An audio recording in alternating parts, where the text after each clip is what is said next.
El PSC ha fet una valoració molt positiva dels resultats electorals aconseguits a les Terres de l'Ebre,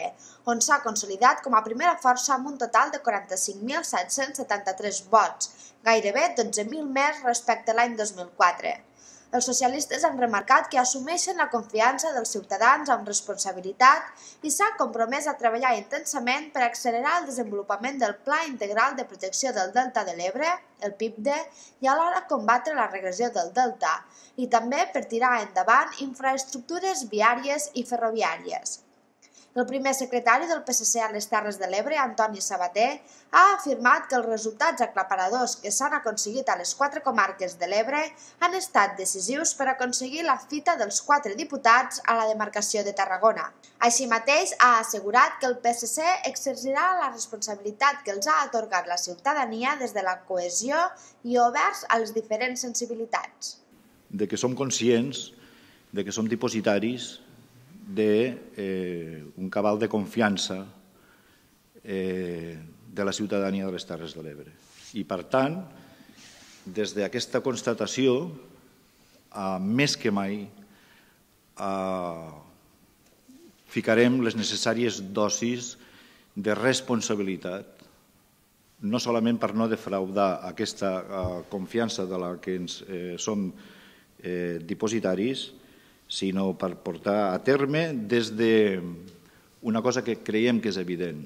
el lideratge polític que ens toca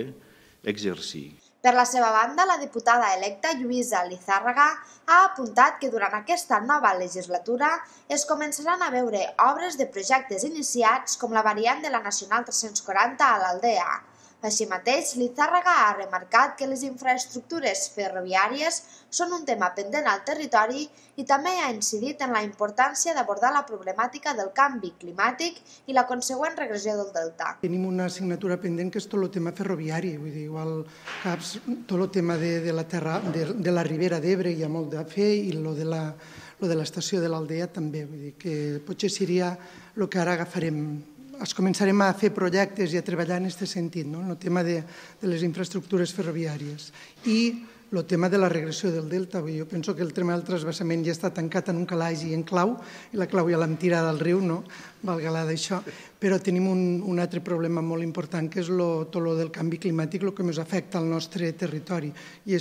aquest penso que ha de ser el pal de paller que diem per a treballar aquesta legislatura. El creixement econòmic i industrial lligat a la tecnologia, la recerca i la innovació seria una altra de les grans apostes dels socialistes, segons ha explicat el president del PSC a les Terres de l'Ebre, Joan Sabater. Sabater ha dit que les Terres de l'Ebre no es poden quedar al marge d'aquesta nova revolució industrial i ha remarcat que els socialistes treballaran en aquesta direcció sempre col·laborant amb les institucions locals i posant èmfasi en les energies renovables. En aquest sentit, el president del PSC a les Terres de l'Ebre ha apuntat que la proximitat del projecte Castor i la voluntat expressada del secretari general d'Energia del Ministeri d'Indústria, Ignasi Nieto, de vincular-ho a un centre de recerca, és una oportunitat que no volen desaprofitar i que els socialistes intentaran agafar el lideratge perquè les institucions locals el facin seu i hi participin per generar un important valor afegit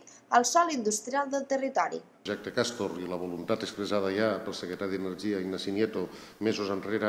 de vincular-ho a un centre de recerca, és una oportunitat que no volem desaprofitar i que nosaltres intentarem agafar el lideratge que ens pertoca en aquest tema i fem una crida a les institucions locals per a que el facin seu, per a que hi participen i per a que realment poguéssim, en aquest sentit, generar un important valor afegit al sòl industrial del nostre territori que té molts altres avantatges, però que sense aquest realment no seria competitiu. Necessitem posar-nos a l'avantguarda de la nostra societat. Estem al bell mig de l'arc mediterrani, d'una de les regions més dinàmiques d'Europa. La millora de les infraestructures ens permetrà realment jugar un paper important en aquesta situació de l'arc mediterrani, però sense el complement de la recerca i de la innovació